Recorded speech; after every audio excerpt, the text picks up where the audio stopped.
ഇപ്പോൾ IMA പ്രതിനിധി doctor Zulfi Nuh നമ്മോടൊപ്പം ചേരുകയാണ്. ഡോക്ടർ അറിഞ്ഞു കാണും ഈ ദാരുണമായ സംഭവം താമരശ്ശേരി താലൂക്ക് ആശുപത്രിയിലാണ് നടന്നത്. പ്രധാനമായും കുടുംബം ആരോപിക്കുന്നത് മകളുടെ മരണം അമീബിക് മസ്തിഷ്ക ജ്വരമല്ല, തങ്ങൾക്ക് നീതി കിട്ടിയില്ല എന്നാണ് ആ കുടുംബം ആരോപിക്കുന്നത്. അപ്പോൾ ഇതിൽ അദ്ദേഹം ഏറെ വിഷമം ഉണ്ടായിരുന്നു അദ്ദേഹത്തിന്, ആ പിതാവിന്. അപ്പോൾ അങ്ങനെ പ്രകോപനപരമായി ഡോക്ടറെ ആക്രമിക്കുകയാണ് എന്നാണ് ഇപ്പോൾ ലഭിക്കുന്ന വിവരം.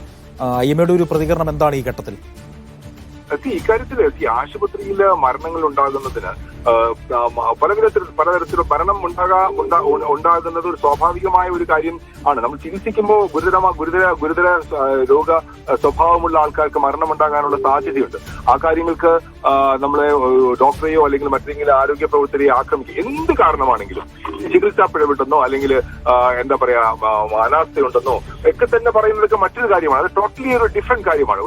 ഒരു ഡോക്ടറെ അല്ലെങ്കിൽ ആരോഗ്യ പ്രവർത്തകനെ മർദ്ദിക്കുക അല്ലെങ്കിൽ ആക്രമിക്കുക, കൊല്ലാൻ ശ്രമിക്കുക എന്ന് പറയുന്നത് ഇതിന് പരിഹാരമാകില്ല എന്ന് മാത്രമല്ല, അത് ഡോക്ടർമാരുടെ മൊറയിൽ നഷ്ടപ്പെടുകയും റിസ്ക് എടുക്കാനുള്ള ധൈര്യം, അതായത് ഞാൻ ഇപ്പോൾ ഒരു പ്രത്യേക ഒരു കാര്യം ചെയ്താൽ അല്ലെങ്കിൽ ഞാനൊരു ചികിത്സയിലെ ഒരു സംവിധാനം ഉപയോഗിച്ചു കഴിഞ്ഞാൽ ഒരു പക്ഷേ രോഗിയുടെ ജീവൻ രക്ഷിക്കാൻ കഴിയുമെന്നിരിക്കുന്ന അവസ്ഥയിൽ ഒരു ഡോക്ടറിനെ സംബന്ധിച്ചുള്ള ആ ഡോക്ടർ അത് ആ റിസ്ക് എടുക്കാതിരിക്കുന്നു. ആ കാര്യം സ്വന്തം ജീവൻ അപകടത്തിലാകുമോ അല്ലെങ്കിൽ ഞാൻ ആക്രമിക്കപ്പെടുമോ എന്നുള്ള ഒരു ചിന്താഗതി ഒരു ഡോക്ടറിന് ഉണ്ടാവുകയാണെങ്കിൽ അത് ഗുരുതരമായ പ്രത്യാഘാതങ്ങൾ ഉണ്ടാക്കുകയും പലതരത്തിൽ പല ജീവനുകൾ നഷ്ടപ്പെടുവാൻ കാരണമാവുകയും ചെയ്യും. അതുകൊണ്ട് തന്നെ ഇത്തരം ആക്രമണങ്ങളെ, ആശുപത്രി ആക്രമണങ്ങളിൽ പരിഷ്കൃത സമൂഹത്തിന് ഒരു കാരണവശാലും നല്ലതല്ല.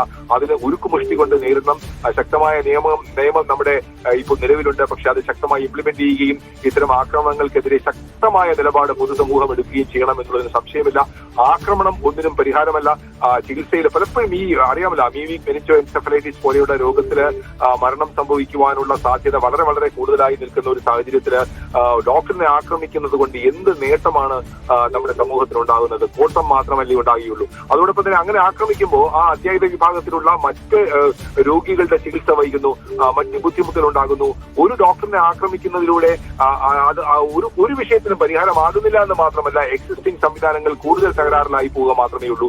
ശക്തമായ പ്രതിഷേധമുണ്ട് ഇന്ത്യൻ മെഡിക്കൽ അസോസിയേഷനും ഒരു ഡോക്ടർ എന്നുള്ള രീതിയിലുമൊക്കെ തന്നെയും ഇതിനെ കർശനമായ നടപടിയിലൂടെ ഉരുക്കുമുഷ്ടി കൊണ്ട് നേരിടണം എന്ന് വീണ്ടും സർക്കാരിനോട് ഞങ്ങൾ അഭ്യർത്ഥിക്കുകയാണ്. ഡോക്ടർ, ഒരു കാര്യം കൂടെ ചോദിച്ചോട്ടെ. ഡോക്ടർ വന്ദനാദാസിന്റെ മരണം നമ്മുടെ കൺമുന്നിൽ ഉണ്ട്. അന്ന് ആശുപത്രികളിൽ സുരക്ഷ വർദ്ധിപ്പിക്കും, ഡോക്ടർമാർക്കടക്കം സുരക്ഷകളൊക്കെ ഒരുക്കുമെന്ന് പറഞ്ഞു. പക്ഷെ അതൊക്കെ വെറും പാഴ്വാക്കായി പോയി എന്ന് ഈ ഘട്ടത്തിൽ നമുക്ക് പറയേണ്ടി വരും. കാരണം ഒരു താലൂക്ക് ആശുപത്രിയിൽ നോക്കൂ, ഒരു ദൃശ്യങ്ങളിൽ കാണാൻ കഴിയും, ഒരു വടിവാൾ വെച്ചുകൊണ്ടാണ് അവിടെ ആക്രമണം ഒരു ഡോക്ടർക്ക് നേരെ ഉണ്ടായിരുന്നത്. അപ്പോൾ അതിലും ഒരു വീഴ്ചയില്ലേ ഡോക്ടർ?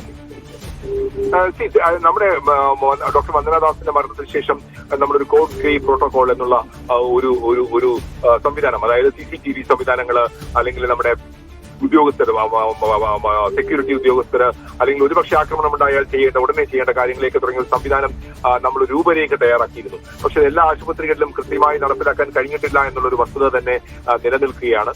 അത് കൃത്യമായി ഇംപ്ലിമെന്റ് ചെയ്യുകയും ആ കാര്യങ്ങൾ കൃത്യമായി മോണിറ്റർ ചെയ്യുകയും വേണം. അതും കൂടെ നമ്മുടെ നിയമ സംവിധാനങ്ങളിൽ ഉള്ളത് തന്നെയാണ്. അതായത് കാലാകാലങ്ങളിൽ, വർഷാവർഷം അല്ലെങ്കിൽ കൃത്യമായ ഇടവേളകളിൽ ഈ സെക്യൂരിറ്റി സംവിധാനങ്ങൾ കൃത്യമായി വർക്ക് ചെയ്യുന്നു എന്നുള്ള ഒരു വിചിന്തനം അല്ലെങ്കിൽ ഒരു പരിശോധന നടത്തേണ്ട ഒരു സംവിധാനവും നിലവിലുണ്ട്. അത്തരം കാര്യങ്ങൾ കുറ്റമറ്റതാക്കാൻ കഴിഞ്ഞിട്ടില്ല എന്നുള്ളത് തന്നെയാണ് വസ്തുത.